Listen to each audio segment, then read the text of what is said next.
one thing is true. Do you still love me like you used to do? What if they alright? Baby, can we still shine? Tell me that we'll be fine. Are we still alive? What if they alright? Baby, can we still shine? Tell me that we'll be fine. Are we still alive?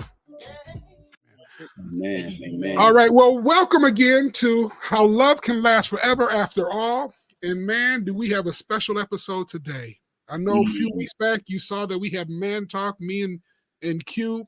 Yeah. We had a good old time. And at the end of that, we thought it'd be a great idea to bring our wives in and let them critique and edit and question all of that kind of good stuff. And I think we're going to move into some other subjects that I think are going to be phenomenal. But before that, I want Krystal and Marquise to tell us their origin story. Tell us a little bit about how you guys met, some significant things that have happened in your life. Go ahead and get at it. I love it. You want me to start? Yeah, they heard a little bit from me if they listened to the last episode. Sure. So we met back in 2012. So we grew up in Southern California, born and raised, and growing up in my household, I had to go to church wherever my mom went to church. So we went to church every Sunday, whatever church she went to. So around 15, we ended up leaving the church that we kind of grew up in, and my mom is an evangelist, so she went off to like help build up a different church. So we went with her. When I turned 18, she was like, Krystal, you can kind of go and find your own church. I got to that point, like needing a space that I felt like I was called to. So I was going on a hunt trying to figure out, what church is for me. And this particular Sunday, I had went back to my old church that I grew up in. And I thought that the pastor was going to speak but I didn't know it was Youth Sunday. And on Youth Sunday, whoever's the youth pastor, the communicators for the hour. And let me not say for the hour, because we would show in there for about 3 hours. Yeah, that's true. So we were there, and I showed up, and Marquise was the minister that time, and he had preached a message called "What Hurt Me Saved My Life," and it was all in my world. And I'm like, oh my gosh, how does God is just hitting me left and right. And then after the service, we were introduced to each other, and just like a mutual friend, through a mutual friend, and kind of went our separate ways. And then later on that night, usually all the young adults will go out to eat and find a spot. So all of the young adults went out to eat, and then I was invited to come out. Some strategic friend of ours placed Marquise and I to be right across from each other. And we sat across from each other, and, Marquise tried to throw his game and all that stuff. But I was just like, I got my good eye on you. And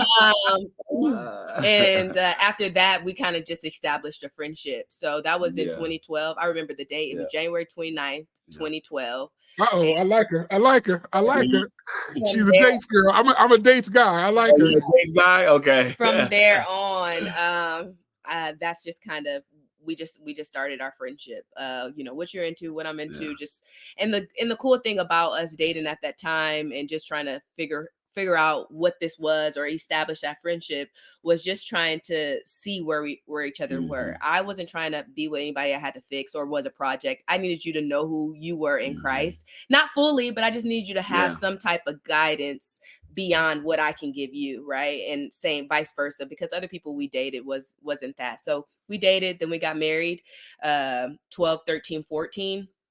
Marquise came up with that date, I think, to help him remember the date. So 12, 13, 14, he proposed to me in 2014 on a birthday party that I threw for him. And then 6 months later, we got married. And then 7 months later from there, we moved away from all of our family and friends to Georgia. and we lived out there for 6.5 years. We had both of our boys there, Denver and Dallas. You asked where these names came from. It's not because we had them in either of these places, but Denver came from Marquise's dream. Now I had different type of names like Micah, Miles. I had all the Kingston. I have all these different type of names, right? And so Marquise wakes up at like 3 a.m. and he goes, Krystal, Krystal. And one thing you do not do is wake me up in the middle of the morning. You better have something to say, right? And to say, you know, I am a different person. Marquise said, you haven't even met this person, Krystal. But so he woke me up. He was like, what do you think about Denver? And I'm like, boy, go to sleep. I'm not. So then the next day, he talks about it. He's like, hey, I had a dream that we had a boy swaddled in a blue blanket, and on the side of the blanket it said Denver. What do you think about that? And I was like, I don't know. So we didn't even know Denver was a boy at the time. But I was playing around with the name. It got in the flow of all the other names I had. And we had our gender reveal with our parents, found out it was a boy. So I thought it was prophetic. I said, his name is Denver. So that's where Denver came from. And then Dallas came from my mom and his mom calling us saying his name is Dallas. Telling us, we were trying to not do the city thing, but then we were like, man, it flows. I was gonna name him Bryant, but then my parents said that no one was going to be able to pronounce the T in it, so they're gonna call him Brian. And so they were like, his name just needs to be Dallas. So then when I saw him, I didn't know what his name was going to be until I saw him. So I saw him, and then I said, okay, your name is Dallas. So that's kind of how the names came. But if we have any more kids, it's not going to be Detroit. I do not think it's going to be Dakota. No. This kid, if another kid does come, we're going to have to get creative. Dubai, something. We're going to have to figure it out. But that's kind of where we reside now, and young adult pastors, and living in San Antonio for the last 2 years. Good deal. Q, do you have anything significant you want to say around the dating period? First of all, I got to ask, what was it coincidental that you were sitting across from her? Oh yeah, not at all. That was, everybody had gotten there before I did, and my buddy Lance, shout out to Lance, he was like, hey, I'm here. Do you want me to save you a spot? I said, yes. And don't let nobody sit next to Krystal. Okay, there it is. I'm late. I forget where I'm coming from, a church event or something. And I get to the restaurant. It's like 20 of us in this row.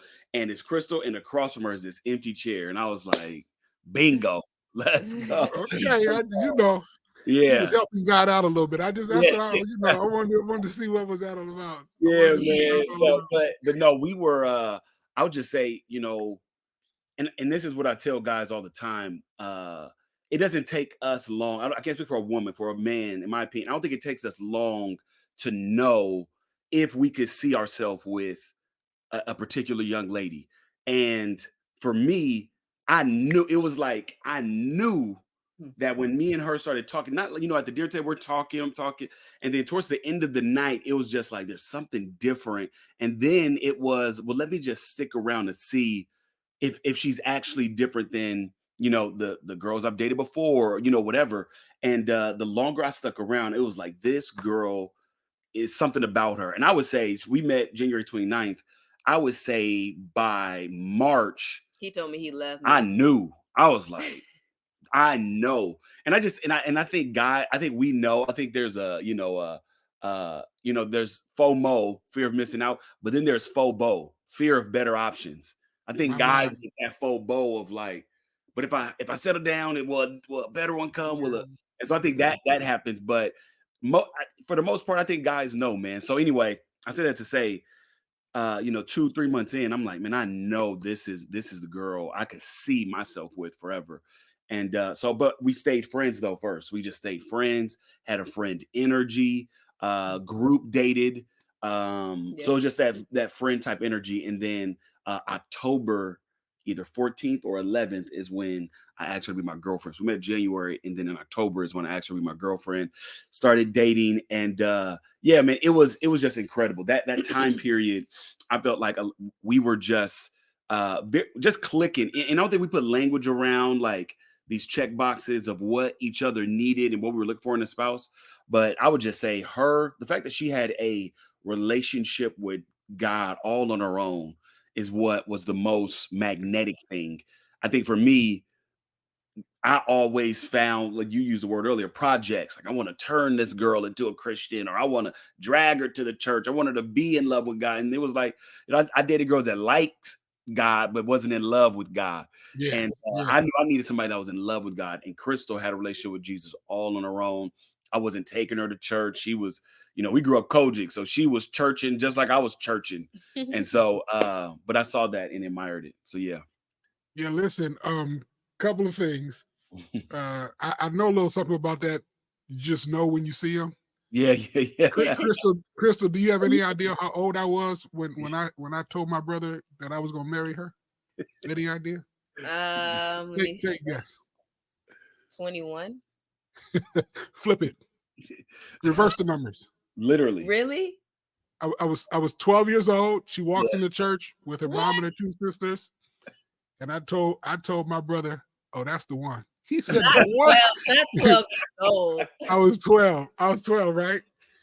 So he said, "The one what?" I said, "Oh, that's the one I'm gonna marry." Now, I'm old as dirt now, so I understand how crazy that sounds. But I will tell you, I will tell you that my 12-year-old self knew. Mm-hmm. Now, this is the thing that I think that both of us, when I say both of us couples are on this mission of. Somehow God graced us to begin to walk in what I believe the purpose of marriage is. Yeah. And the principles of marriage before we understood it, before we could identify it, before we could articulate it. Yeah. And in today's generation, they need to know. Because like you say, what'd you say, FOMO or whatever it is, the next FOMO, all that kind of. Yeah. Today's generation, it's always about the next conquest. That's right. Yes. Yeah. But I believe that if they really understood and know what the purpose for marriage is and what the purpose for us coming together is and how does God fit into all that, they would understand that decision, those decisions, those experiences are minimal to what God really has for us. Yes. Kind of thing. And so once again, I tell the story often, but it wasn't until our 30th wedding anniversary that we really understood the purpose of marriage. Mm. So now 30 years married, and we were doing okay. We were, I still like, she's still okay. She didn't like seeing me. Yeah. But it's been 4 years since our 30th. And I will tell you that, and you correct me if I'm wrong, honey, but our communication has grown exponentially. Mm-hmm. Yeah, I agree with that. Yep. Our ability to get through conflict has changed exponentially. Mm. Our ability to be watched as more transparent and more open with them has changed exponentially because we now have at the forefront of our mind what I believe the purpose of marriage is. Yeah. I love what that. happened? What about it? Just make sure because you're open with your hand. Oh, okay. And so with the work that I do now, coaching folks, what I find is once they understand what the purpose of marriage is, it becomes real clear whether or not they should stay together. Yeah. Right. And as much as I hate to see it, some it becomes real clear, oh, y'all wasn't never supposed to get together. Yeah. But then for some, it's like, oh, that's the work I got to do. Yeah. Oh, right. Yeah, I'm good. Yeah, I can do that. Yeah. Okay, now I don't feel so lost. Okay. Oh, there's where the end zone is. Oh, okay. And so it becomes so critical. And so today we're gonna let the women critique and edit our man talk kind of thing. I think both of them were kind of in agreement with what they had heard, but there were some key points that they either want to question or they want to highlight or bring out. Who wants to go first? Honey, you want to? Well, no, because when we were talking about it, that was, Krystal, the first thing that I brought up in regards to the transparency piece. Mm-hmm. And why is it difficult for a man to be transparent? First of all, I think they've never been exposed to seeing a man being transparent. And then there's the stereotype of being weak. Yes. You do that. And then also to weak and fear all in one. So I think, to Krystal's point, okay, how do you make the man feel comfortable enough or safe enough to do that? And I believe we talked about in regards to premarital counsel. That I don't know if it's. I know ours was weak. It's just weak. It was because I don't think it's talked about. Right. Yes.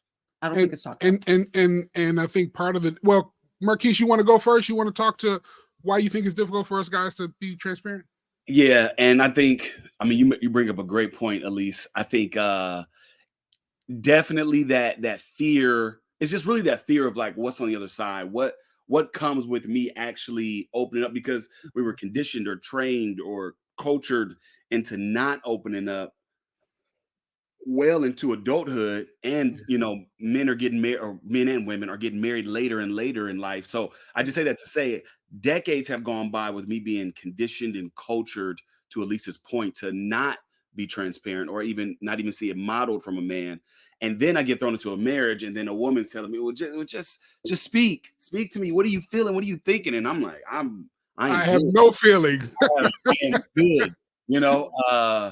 I used to always hear like, I forget who it was. It was like either my grandfather or uncle. I was just like, is the house on fire? Is everybody fed? Then like, leave me alone. Like, I'm good. Like, unless those two things are, rocky, then I don't need to be, dealt with. But anyway, I had this mentality though of just like, I don't know why she wants to know what I'm thinking. Like, why do you want to know like what's going on in my heart, my mind? I'm just like, I'm good. And so I just had this like baseline emotion. And I tried to just, stay there, but it wasn't until I broke through that. But I'll just, just to answer the question, on the other side, you have that big question of what's on the other side of me actually open up? Will I be received? Can I actually show you, tell you, or will it be like freak out? Because I don't know. This is my first time opening up. Is this too far? Is this not enough? Like, I don't know. I don't even know where the gauge is on what I share. So, but I think in that we don't know until you go. Like, you don't know until you trust someone, and then see if they're gonna freak out or they're gonna actually hold this safe space for you. So, like, my question to y'all would be, what does that, like, how do y'all get over that level? If we're already married, that means this to death do us part. How do y'all get over that hump to just go forward, to trust us, and whether we blow up or not, to help coach us to create that safe space for you? I think once again, and I think this is why our work is so critical, and we kind of shared it a little bit already, in that when we're looking for a partner, we need a partner that first has submitted to Christ, right? Who has at least began the process of trying to be open with him, kind of thing. And then to Marquise's point, us guys, we can be pretty dark, and the man talk, we talked about the whole sexual urges and the testosterone and things like that. Let's talk about it, right? So here was the gift. Here was the gift that I didn't know was a gift for me. I'm the youngest of 6 boys. My mom had 13 siblings. My dad had 12 siblings. So I had a ton of men around me. Yeah. And because I had a ton of men around me, the uncle that I am named after, we used to call him Uncle Cubby, but they named me after him. He was a single guy all of my life that I've known. And when I went to his house, his coffee table was a stack of Playboy books. Wow. So now, why is that significant for me? Yeah. For me, it wasn't simply necessarily in the secret, in the back, in the dark. Right? Now, back in our day, you didn't have your cell phone. The fellas would have it under the mattress. You'd put your little magazine under the mattress. Right. Yeah. And while we weren't walking around with them like they were Sports Illustrated, but everybody just kind of knew. So for me, the mystique of it, Mm. it just wasn't there. I was like, hey, can I? Yeah, man, check out Miss November, man. Check out, Mhm. right? And I'm talking, I'm at the same time, I'm 12 years old. Yeah. Right. Right. So many guys that I talk to, they talk about how their first exposure to it was like shocking, and it was. Oh yeah. But for me, it wasn't shocking. That was one thing. But then the next thing was this: because I'm trying to live saved, I'm trying to do what the word says do, and we dated for 7 years before we got married, and we were virgins. That's the next part of the story that I know sounds absolutely insane. But wait a second, I know it's great, but if we all be honest right here, that sounds crazy. That a guy and a girl from 17 to 24 waited to have sex, and they knew they wanted to be together. But here's what happened. And I didn't know it at the time. But when I was 14 years old, I was in a church service where the preacher said, half the people that get married get divorced. And then he said, and it doesn't matter if you're saved or not. And I remember I got mad. I was like, back then I cussed. What am I in here for then? Like, literally, I thought, why am I in here if you're having the same results? But the gift of that was, at 14, I went to the Bible for myself to see what God said about marriage. And the truth be told, all I could see is that you get married so you can have legal, guilt-free sex. Yeah, right. Yeah. Yeah. Especially church folk. Right. The reason why. Right. You get married because you don't want to be a sinner. Yep. Right. Yeah. But I remember at 14, I said this. I said, and if I be honest, there's a lot of girls I wouldn't mind sleeping with. If I be honest. Oh yeah. But then I also said this, but I know I don't want to marry none of them. Yeah. So there's got to be something more. We know that. Right? Yeah. So then, because he said this thing about divorce, I said, well, let me see what the Bible says about divorce. And you see in Malachi, he hates divorce. But then I found in Matthew where they were asking Jesus, and Jesus said Moses allowed divorce because of hardening of heart. But from the beginning, it was never supposed to be that way. Yeah. That's right. Now, Krystal, I didn't take notes, and I wasn't Bible studying or anything. But what I realized, watch this, at my 30th wedding anniversary, is that I had begun to make decisions considering my wife's heart when I was 14 years old. Because that scripture had come alive in me, I started to say, okay, well, if hard hearts is what causes divorce, then it must be these healed hearts where these other marriages are working. So I started making decisions considering her heart. Fast forward, we're in college. I've got my own apartment. I'm saved. I love the Lord. She's saved. She loved the Lord. But low key, I'm trying to get into the apartment. I ain't waiting till the marriage. I ain't trying to. Yeah. She done finally told me she loved me. Right? Yeah. She done finally said okay, Calvin. Right? So we at the apartment. Yeah. We in the living room, and we getting ready to walk to the bedroom. And she got this look on her face. And I said, what's that? She said, oh, nothing. I said, no, what's that? She said, I just always thought I'd wait.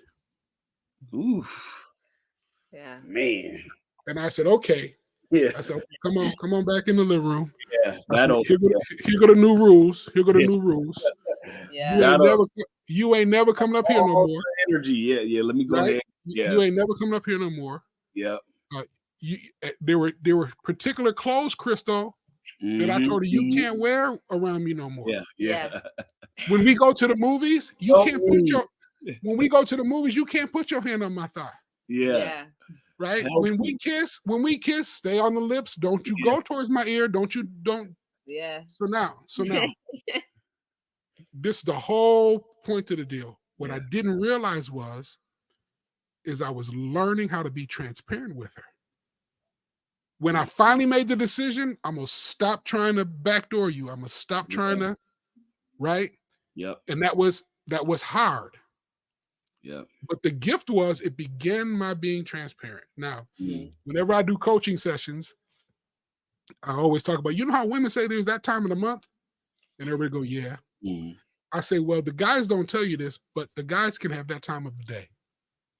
Mm. Oh no, I'm gonna say it again. They can have that time of the day. Yeah. Right.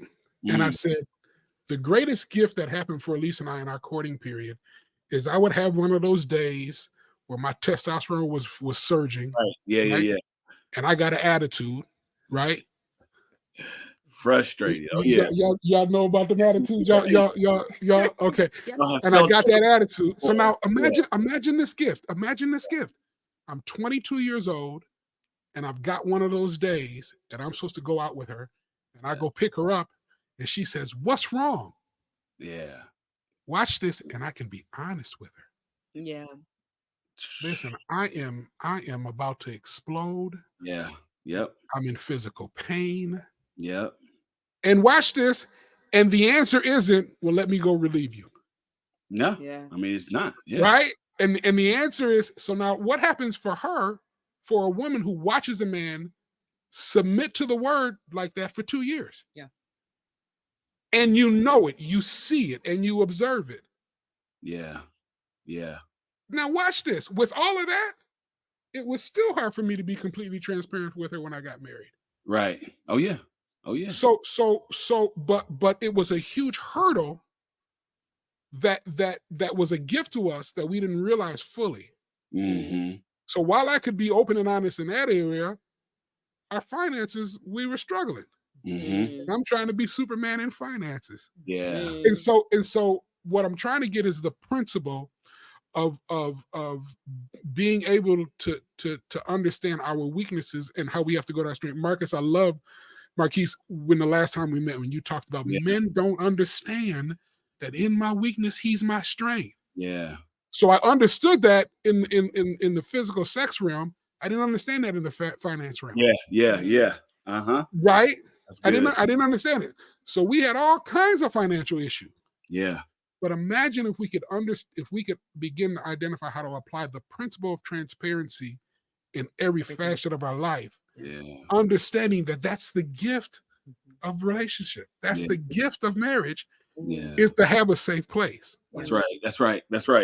And to that point, and to even answer from my perspective, that same question of, man, how do you guys help us? How do you guys be there? And as we're working out that transparency, I hate to say it this way. I'm sure there's a better way to say it, but I'm gonna say it now.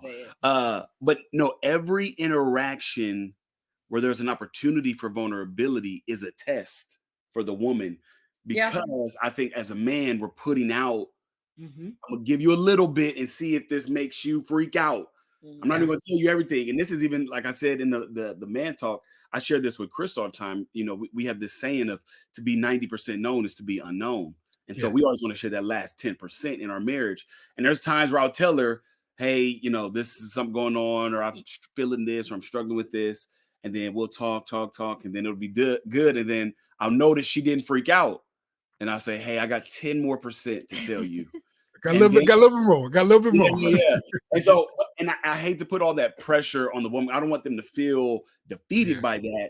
But it is to just say, to be mindful that I think men put out fillers all day long with coworkers, with their spouse, about that vulnerability, which is why I think when guys get together, we love it so much when we're with our boys. All you do is kick with your boys, because there's that freedom of, I know I could say the most outlandish thing, and the guys aren't going to be like, whoa, what? It's just going to be like, he's crazy. It's just that familiarity of, we think on a different way. Not to say that you guys need to think how we think. That's impossible. But I do think if you want to create that safe space, think about all interactions that have at least vulnerability connected to them. Think about those as tests of, like, I think this could be a moment where he's only putting out a filler. So I also, I can, just from our own experiences, from when we first got married, growing up in a single parent home, and then him growing up a 2-parent home, is just so different,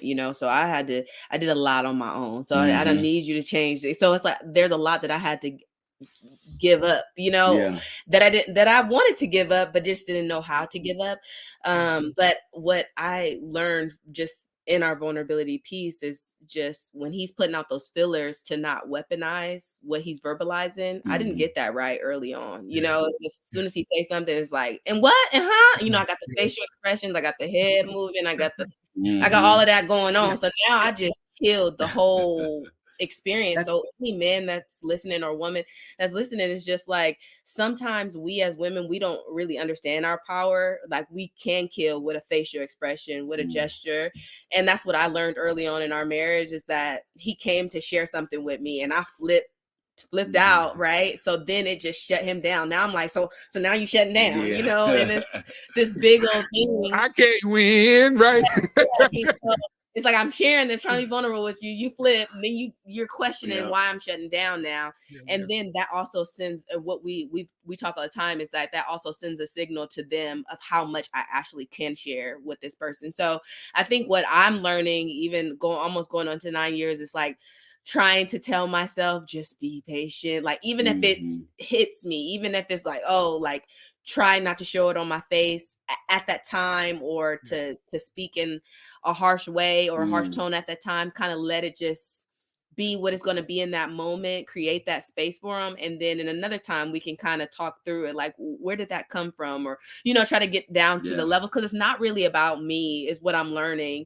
It's not really about me. It's the root of this individual. And although we are one and we're married, I think sometimes as women, we harp on, he mine, you know, or she mine, but you're really God's. And I always ask myself the question of, like, you know, God, if he hurt my heart or whatever, I can only imagine how much he hurt yours, you know, and whatever was said or done, or whatever the case is. So I try to look at him as a God's child, you know, versus my husband when we're in situations. Like, if I can look at you as your, you know, God's child, and how would God want me to react to you? How would God want me to handle this situation that might hurt me? Let me try to let that be my litmus test, and then everything else flows from that. And I mean, to be honest, I don't get it perfectly all the time. Sometimes I still don't. 34 years, there's looks like we gotta still work on it. You know, it's always a work in progress, and he knows your heart. Yes, that's right. And so in fact, we were at a marriage retreat this weekend, and that's one of the things that they said in regards to, you have to understand that he's the child of God, right? And we are supposed to treat him in a way that God treats us. And so we have to constantly remember that. I want to make sure that at all times I'm treating him as God treats him every day. But that's work. Right. Yes, that's work. But not work. It's easy to get that in our mind. I mean, it all sounds good. It's easy to get in our minds, but it's not until the scenario presents itself to where you actually have to walk it out. Absolutely. And sometimes, if you're wired anything like me, is sometimes I'm going to take the consequences, you know, that comes with getting it wrong until I can get it right, because it makes sense in my mind until she a heathen, y'all. She a heathen. until I have to walk it out. You know, that walking it out part. I totally agree with you. Totally. That walking it out part. Hardest. But here's where we're gonna mash up men talk, because I want to expose men who try to flip that thing and use it. Relative to you know, play on the heartstrings and you know, because there's a whole lot of fellas I know that quote unquote befriend women, be there for women, quote unquote be transparent for women, but they got a whole nother agenda. And so this is where I think it'll be a good time to talk about that whole respect piece and what women should look for the respect. And this is why I think that's important, is because if we get the right understanding of the kind of man I'm supposed to respect, then as a woman, it makes it easier for me to be more disciplined in how I respond. Right? Because I know your heart is for God. So I'm going to do this work, even though I might revert every now and again. And even though I might say, I'm going to take the consequences for this one and we about to go. But I think what's so important is if we really get down to this issue of what kind of man should I respect? I know a lot of times in the world, you know, because of certain books that have been written that we talk about, you know, women need love, but men need respect. Well, I want to challenge that, because I don't know that that's in the Bible. I don't know that is in the Bible. What's in the Bible, it says that husbands are supposed to love their wives, and wives are supposed to respect their husbands. And the particular husband that the wife is supposed to respect is a husband who is loving her like Christ loved the church. Correct. Now, for me, it is still a daunting task to think that I've got to love her like Christ loves me. Like I know I cannot do that in my strength. Yeah. Right? On my best day. Yeah. And you're talking to a fella who's been trying to love this girl since I was 12 years old. So I can imagine I'm 24 now, and now I'm trying to figure out how to love, right? And so understanding that's a daunting task. And so I think that's the thing that women respect, is a guy who's giving that kind of effort. When we all know ain't gonna be no perfect games up in here. We all know every now and again I'm gonna fall short. And so I think that's the thing that gets respected. And then that allows women, and you guys correct me if I'm wrong, but that allows you guys to then do your work to say, how can I create a space that allows them to be as open and honest with their weaknesses and their shortcomings and their wandering thoughts that don't please anybody. Yeah, because we still got them. Okay, Marquise, you gonna leave me out here? I No, I believe you by yourself, brother. I believe you. But it's such a gift, and I'll just give a quick example and let you guys understand. Part of what also happened while we were dating is we got to know each other so well that we know the kind of people that we're attracted to. So, and so it's kind of like a real running gift, a running joke. We watch football. She done started liking football, Marquise. I done did a good job. And so one day a fella, for the most part, all you see is football players with helmets on, right? Yeah. And so one of the fellas from Buffalo took off his helmet, and she said, "Ooh, I said, yeah. That's your new boyfriend. That's your new boyfriend." And she started laughing. Yeah. And the same thing with me. If somebody she know. That's real. And this old Jalen Hurts from the Eagles. Yeah. Every commercial or whatever, she'd be like, "Oh, okay, I see you," and we laugh about it. But that's real. But I believe that helps to create a safe place when I can be authentic about it. That's now, right. Once again, part of the thing that allows me to be authentic about it is that I've done my work on the other side. That's right. That I don't get pulled to act on stuff. That's right. Right? Yeah. Like you can respect the fact that you see me trying to submit to God. And I think that's the thing that I want to talk about. So let's talk a little bit more about that whole respect piece. Yeah. Well, women, why should you respect a man? Yeah. Because he makes money? Yeah. Well, no. I mean, that's you're not. Well, there's some women that probably will, because they're making the money. But if there is no type of this is me personally. If there is no relationship with God and you're making all this money, that's it. What are you doing if there's no relationship? Because you're making money. You're out there, I'll say, creeping. Yeah. You're not with your children. You're not respecting your children. I mean, it doesn't mean anything in regards to money. The important thing to me is just it's the relationship with God. It's not because you're going to church every day. It's a personal relationship with God. Yes. So I would agree. That's agree. good. It's the personal. I think the thing that I look at too with respect and how do you tease out the personal relationship is actually having like the fruits of the spirit. Yeah. So like kind of let me see those things. The reason why we dated or were friends and hung out in group settings because we wasn't trying to slip and dip and do all those different things, but we were also trying to see if you are somebody that I'm willing to date, because I'm dating with the purpose of marriage. And we dated before with the intent of marriage, but it was just like doing other things that, oh, this person's not for me type of deal. Yep.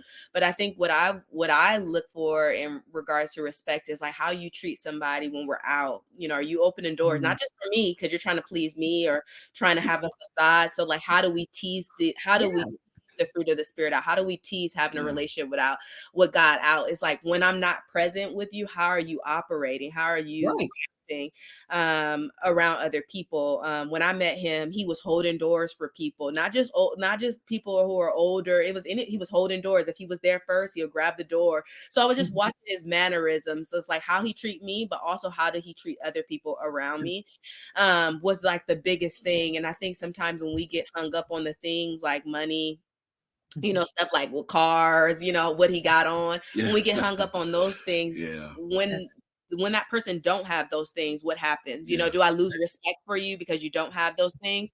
Whether Marquise is in some, you know, shoes from Walmart, or he's in the nicest pair of shoes, you know, Stacey Adams, or whatever the case is, like the respect doesn't change because I'm chasing the fruit of the spirit that this person has. And that also helps. That also helps me when he does things, because he's human. So when he does things that maybe will hurt me, because he's not Jesus, right? Right. That will hurt me. Like, it's to hold true to his true character, you know, and what he possessed versus the time he messed up, you know. So I think that's really what it is, and that's what I look for, and that's what we try to teach our kids, you know, just things that money cannot buy. You know, do you have peace? Do you have joy? Do you show people grace? Do you have mercy? And I've seen that time and time again in him. And for me, I was just like, you know, at the time you don't know what you need until it presents itself. So presenting itself, and I was like, I don't know what that is exactly. I know it's in the Word of God, but I'm actually seeing it in the natural, and I like that. You know, that's good. That's good. Yeah, and I love the way you talk about how you respond when he hurts you or falls short. You learn to respect the fact that you've seen so many other things that line up, right?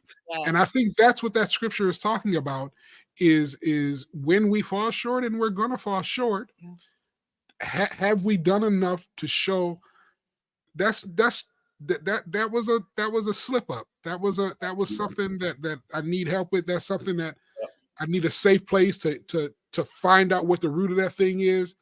But I really do want to please God, and I know that pleasing God will please you, kind of thing. So we want to tell them our open door story. So a month or so ago, we were out of town at a wedding. And I was with my brothers and a bunch of family members. It wasn't a wedding, it was a funeral, memorial service. And I got into the habit of opening the door for her while we were out of town, right? You know, other people are doing it, right? I'm doing it. So we get back home, and she kind of says, you know what, how come you don't open the door for me? And I said, well, honey, I used to. I didn't know it was that important to you. Well, you know, you know, you did it on so-and-so trip. Did you just do it because so-and-so was watching? Right. That's good. Called you out. And I did. But now here's what I said. I said, I didn't know that was important to you. You'll never have to worry about opening your door again. There you go. Readjust. You just readjust. Yes. But now watch this. She goes, no, I don't want you doing it just because. I said, no. I didn't realize that's done, right? But now here is what's so critical about it. I don't just open her door, but when I open her door, I make sure she understands it's because I want to. Oh yeah. Right. Oh yeah. For sure. It ain't because we had a discussion. It's because you have brought that to my attention. We're done. You won't open another door for as long as I'm with you. And the important thing right there is because that's where you see the transparency, you see the open conversation. Because I mean, that could have blew up per se, but it was just important for him to understand you don't have to open the door for me, but I don't want it to be a show. Because it's about me and you. That's right. So now watch this. What the enemy could have meant for evil. Right? Yep. That's right. It on a daily basis, God uses it to renew, revive, and excite. And so there are times you done got out the car again. Is that what you just did? Yeah. We joke about it. Yeah. But what is critical is I really do want to do it. And I was doing it when we first dated. But you know, we life starts happening.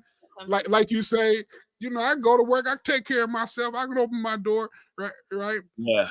But then watch this, later in life, one of them other 7 people show up, like Marquise say, and it hits differently, and now it raises a question, right? And really, what's happening is there was this really little, do you still prioritize me and value me? Yep. Right. And so for me, every chance I get to reiterate how I've prioritized and value, I'm taking every bit of that. Yes. That's right. Good. Now, part of that has happened because it's a discipline that got developed 7 years of courting. Yeah. And it's a discipline that got developed 30 years in. So now when you bring something to me, okay. It's a done deal. And so that's good. And once again, I understand that can be healing a place in our heart. Yeah. Right. You wonder, do you still find me? And are we, is it, because one of the things that happened at our 30th is people said, man, how are y'all doing that? And I was like, what? He said, y'all don't just look like y'all married. Y'all look like y'all still like each other. How you doing that? How y'all looking like that? And it's a discipline that I think really is pretty easy to maintain if you understand that's what you're trying to do. That's the rail that you're running in, kind of thing. And so that becomes really, really, really critical. Any other questions you guys have for us? What other questions do the women have for the men? Like, don't get Krystal started. No, listen, we can have a part 2. We can do another one. No, we could talk here. Just the thing about, like, I mean, obviously God obviously gifted you to be together and be one, and y'all got a good understanding. I would say the same thing about Marquise and I, but like, what about the people who are really struggling, like who do get offensive when someone brings something up to them of, say, like, oh, you were you showboating? You was opening my door in front of such and such, but we've been together for X, Y, Z many years, and you haven't opened my door. What about that person that will get offensive to that? The husband. Like, I just wanted to kind of broaden that, because there are those people who get offended when a spouse is trying to call them up or call something out of them, not to condemn them, but just like bring awareness to. So how would someone operate or handle that situation? And so once again, I think it changes if you really are clear about the purpose for the marriage. So like, and let's just run through it real quick. Ephesians 5:25 says, husband love your wives. And I almost like to take that out now, because it's like Christ loved the church by washing them with the water of the word to remove all wrinkles, stains, and blemishes, to present them back to yourself, holy and blameless, without a wrinkle, stain, or a blemish. And so if I understand that one, if I stay in the word of God, it'll show me how to care for my wife, how to speak to my wife, and that will bring her healing, and that healing will bring her back to me wide open and ready to go. And so, so now I know we're supposed to be working for agape love, right? Unconditional, selfless love. But that scripture clearly tells me if I do this thing right, I'm gonna get what I want. No, we heard y'all say y'all gonna get what y'all want. You're gonna kill the conversation. You're gonna be healing. Let's move forward from this, because the evening is coming. That's right. And we don't want to mess up the evening. Now let's talk about the evening that's coming. Because sometimes I'm like, I got a headache. It's going on, and sometimes it feels like, men, y'all could compartmentalize so quick, but I'm dealing about kids, I'm dealing about grocery lists, I'm dealing about all this other stuff, and then you want me to be, on 1,000, and I'm like, how do I get myself there? Right. So now here's the deal. Here's the deal. That's a discipline. like just like the discipline of me opening her car door, and how it was easy for me to make that after 30 years, that was a discipline. And so, like you say, there's a lot on plate, right? But with everything that's on a man's plate, we gonna get the meat and potatoes. We can be at Thanksgiving. We can be at Thanksgiving, and you can have all the side dishes you want. That's right. But the first thing the man gonna put on, we gonna put some meat on there. That's right. And so we because of our need, we know how to prioritize that, right? Now, when you really hear our heart, and you understand, oh, that is a priority for him. Now, this is what I believe a new understanding of submission is. Mm. So now I understand, oh, that heals his heart. Mm-hmm. That doesn't just relieve him. That heals his heart. That lets him know that he is loved. Yeah. So then when you see it differently, and then let you go. Then when you see it differently, then you start to intentionally plan your day to say, okay, I need X amount of time to get how you do it, Krystal? I need X amount of time to get there, right?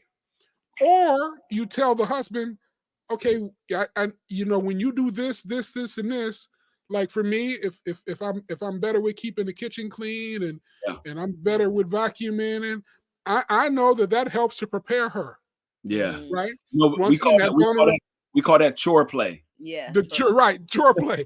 I love it. I'm stealing that one. Chore play.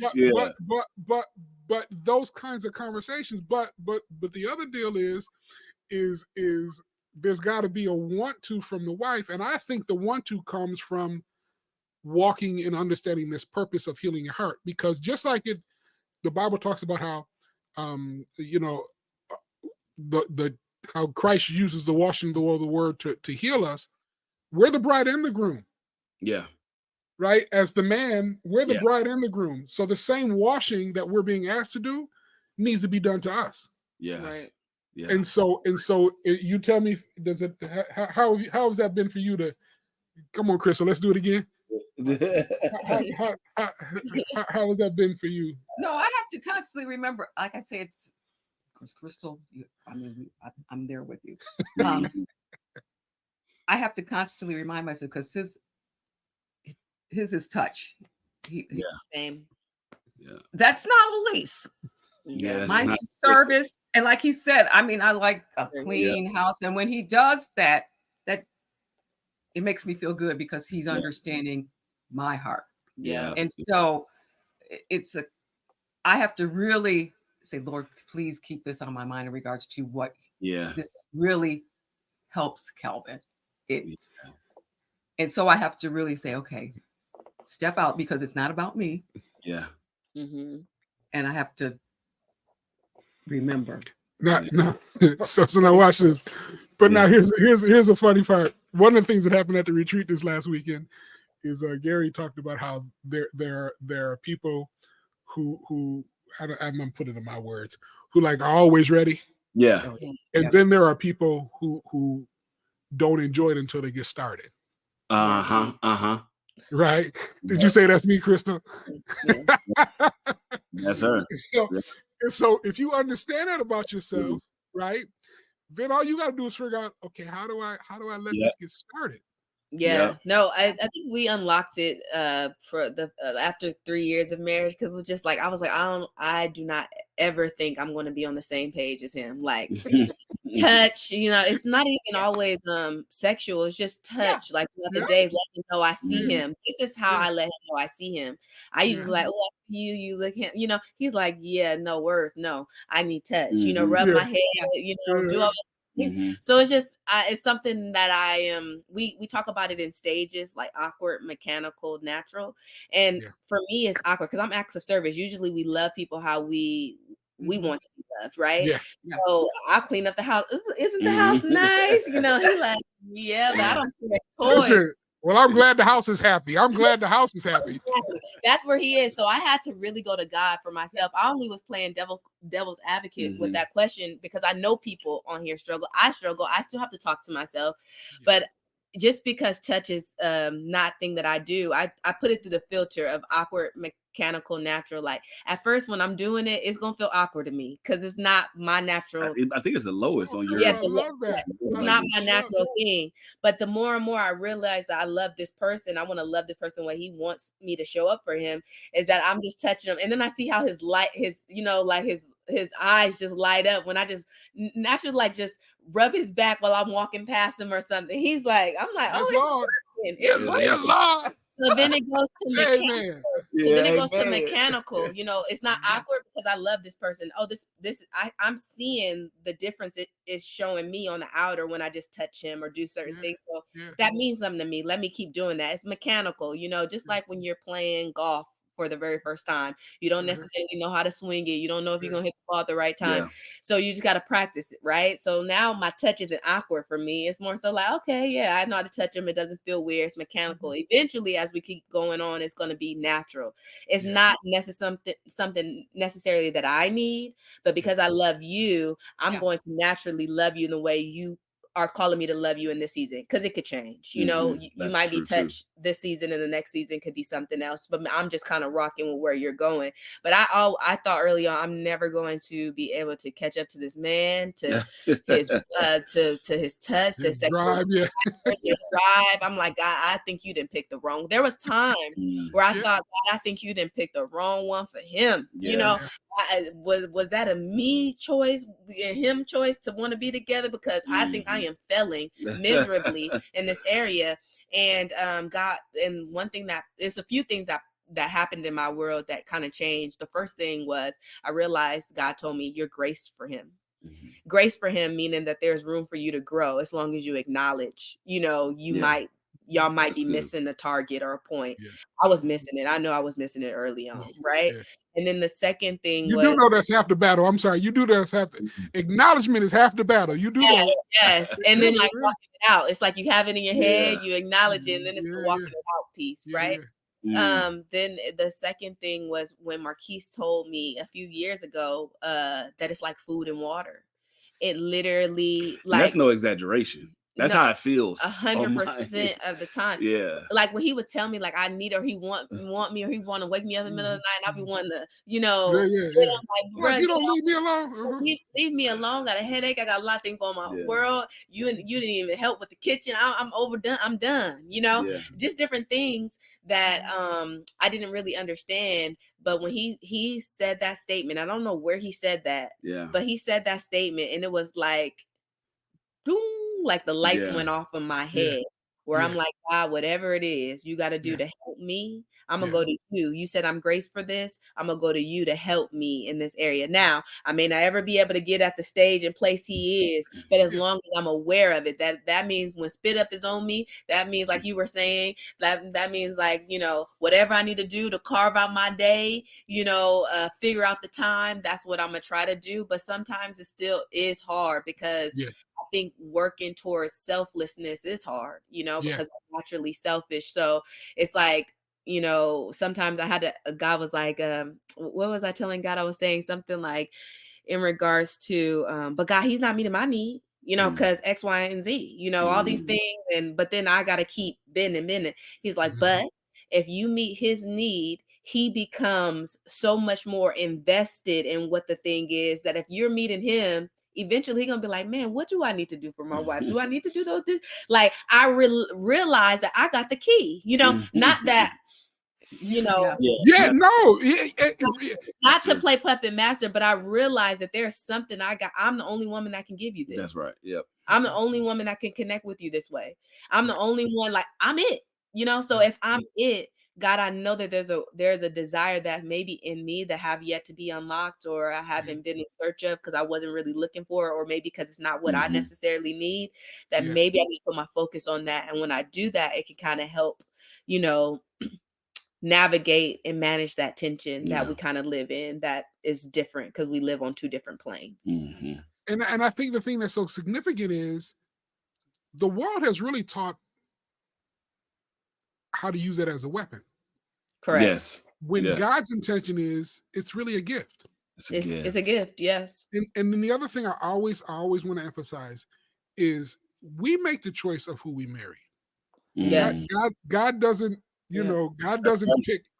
And the story, the biblical proof I use is that when God told the prophet to go marry a prostitute, and then the prophet picked the prostitute. That's good. That's true. And so the whole purpose for that was to show the prophet how the children treated. And so there's so much substance in that. But I always like to say that because because well, God never told me. I said, God ain't gonna tell you who to marry. Right. Mm-hmm. That's your choice. Right. Like you have to make the choice to get saved, and all of a sudden you don't have choice anymore. No, Mm-hmm. you make the choice. And so part of the thing I think that's so significant in that is that you begin to understand the power that you have to shape your world. Yeah. Right. So, and I love what you just said, Krystal, about working through how to meet his needs and what you have to do with that. And then I would even say this on the days that, like you say, it's a little too much,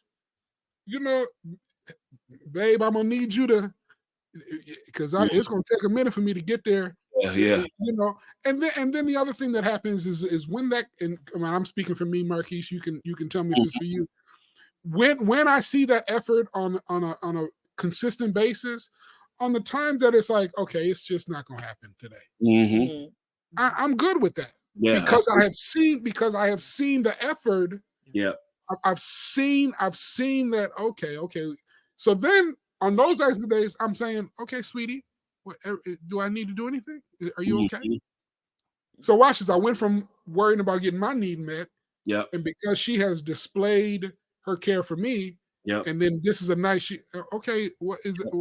Is everything all right? What's going on? Yeah. Yep. That's good. Right.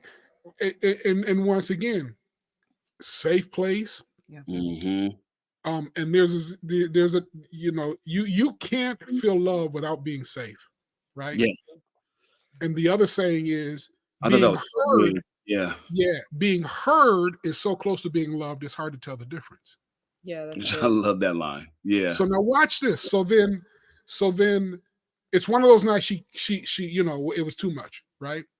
But she says, sweetie, I know you feeling it, but it was just one of those days. Guess what just happened? She just communicated to me that she heard me. Yeah. Yes. And we didn't do anything. Yes. Yep.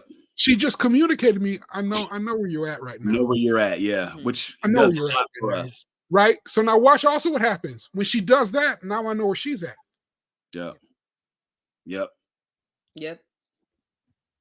And what the enemy back in the day used to create havoc with, yes. Now that same scenario, we feel more connected. We feel more loved. Yeah. Yep. Right? And I quote unquote didn't get my need met. Yeah. This is I'm glad this came up. So thank you, Lord. Because I mean, this is a hard place for couples. Mm-hmm. But I'm just, why did balloons? I have no idea. Oh, somebody must have sent me. Well, that was the Holy Spirit. That was the Holy Ghost. We're gonna keep that. Let's go. You got some prophetic to say. Go ahead.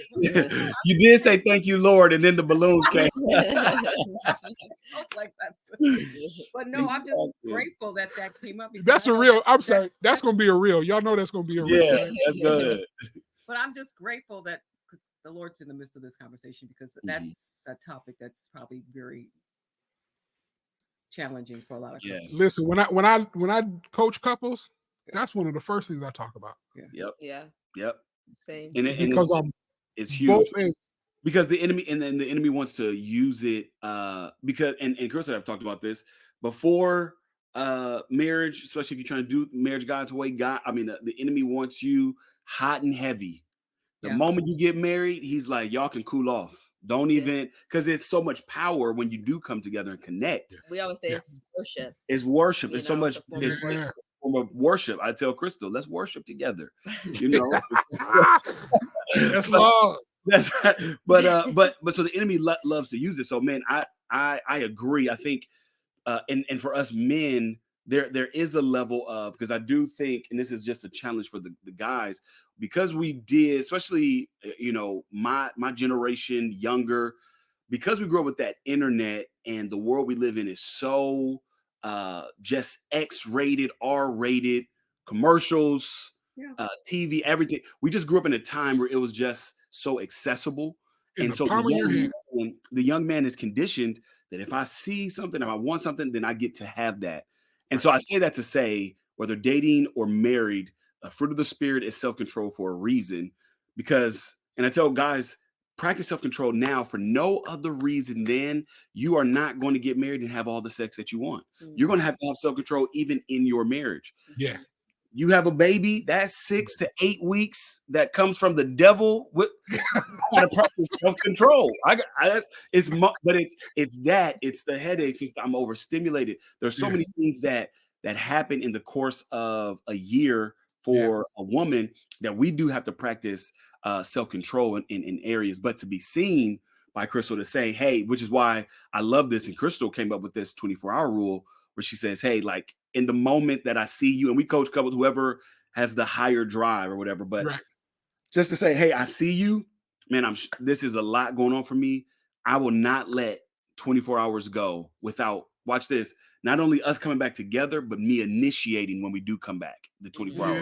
It's a 24-hour rule. If whoever turns down the person, okay, we got 24 hours, and whoever turned down has to be the initiator. Yep. I can't initiate twice, because that even does something in the heart of a man. Krystal, a couple years ago, was like, what's your fantasy? What do you want to do with me? I said, Krystal, when you initiate, I don't care where we are. That's my biggest fantasy, is you initiating. It communicates that you want me. And so I'm like, when you initiate. And listen, these are things that I was just putting in my toolbox. Now I didn't know how to walk them out. You know, it's to you, awkward, mechanical, natural. So it's just like I had to figure out how to walk it out. But over the years, I would hear these things there in my toolbox, and I'm figuring out I'm the type of person you tell me I'm going to do. I'm trying to figure out how to get to that do. And so he would say these things over the months and years, and I'm like, okay, let me just talk to myself in my head, in my heart, to God, help me, of how to just walk this thing out with them. And I think that it has truly revolutionized our marriage. And I do believe that if the world is talking about this and R-rated, X-rated, all these different things, and in the church we're not speaking about it, whether you're going into a building or whether you're just meeting somebody who is a Christ follower, I think we're doing ourselves the kingdom a disservice, because we should be the ones talking about it. And intimacy and sex is the glue. Like, I'm learning these things. I didn't come in here knowing this. Like, I'm day by day. Today I'm gonna be learning it. Tomorrow I'm gonna be, I'm learning it day, and it's literally the glue to the marriage. And if the enemy could keep us separated with intimately and sexually, then he also going to learn how to keep us separated when we're communicating emotionally, physically, financially, and all of those things are at play. But I'm learning now that intimacy and connecting sexually, it's not just for procreation. God has created us to be that way, because that's the only time that we get to be with each other. No one else get to experience this in the way that we get to experience this. And so why would God not want us to have joy when we are connecting? And so I'm getting a big revelation over the last couple of years in this, because it's like blowing my mind, because I'm like, oh, I should have known that early on. But I'm learning it now, and it has really helped our relationship. I laugh because it's funny, because she really had this aha moment probably in the last year and a half, 2 years. I would say two. Is that okay, so 2 or 3 years after our kids. Our kid, and Dallas is 2 years old. But I laugh because she really came to me. It was like, I need to have sex with you more. And I'm looking oh, he was so eager to have this conversation. God has been talking to me, and I'm like, oh. I laugh about it. God still answers prayers. I laugh about it but she really did have this aha of God just communicating to her, things that I think I assumed that she knew, but she's just again, everything that we've been communicating, man, I'm your only person. Of course, you know this in theory, but who you need to be at home in the world, all those things. That's connected to you feeling loved at home, connected with and released. And I found out, when that happens, when we get to connect that way, I get the best version of my husband. I'm not even, it's just. I hate that, but I can't. I know it's hard to say that, and I know. Why you hate that? I mean, I don't want to sound like I'm so. Well, it's not that he's down when he's. So listen, because we getting ready to do is part 2 because I know. there's so much running through my head now, and you know these folks got about an hour in them, and then they go shut down. So I want to close up with this. Yeah, y'all got to promise we're gonna do a part 2. I promise. Let's do it. I'm with it. Krystal, you down? I think it should be dedicated to submission and sex. That's what I'm gonna put my vote in. I love it. I was gonna say the same thing, but this is the last thing I want to say. That 24-hour rule. Yeah. What I love about that is that 1, it communicates that I've heard my spouse, but 2, both of y'all know that's all we're gonna be thinking about for the next 24 hours. We might have all the things in the world we got to deal with. Get ready. But now that is the priority, and everything else is a side dish. Yeah. Yes. Yeah. And that almost can be better than what you wanted in the moment. Yeah. Right. Yeah. So what it can. So man, listen. Because it gives it gives Krystal that, because again, Krystal, and I think you communicate this too, Aliss, like she's like, okay, I need to like I got spit up on my shirt. I got this all I got to do. So it's just a lot for a woman mentally. Whereas guys, we can get fired. Listen, they crock pot. They crock pots and we frying pans. They crock pots and we frying pans. We could get fired in the same day. We can connect at night. I'm not gonna be too mentally gone. So anyway, I love it, man. And let's link up maybe one day next. At least we can have this conversation. We can have a girl talk or something. Come on. We can have some type of conversation. I love it. And you can lead it. You know, we bring our girls in and we can have a girl talk. Come on. She has got way more wisdom than she wants to give herself credit for. You'll find out that I only, if I have something to say, I'll say it. There you go. I'm not just to be talking. Yes. Yep. Yes. But that's a great facilitator. A great facilitator is a great listener. Yeah. So facilitating that conversation will be great, and to have your wisdom all the years that y'all been married, I think will be helpful for just women my age who just got married, and even people I think will be helpful. Yeah. I love it. We got to do it, man.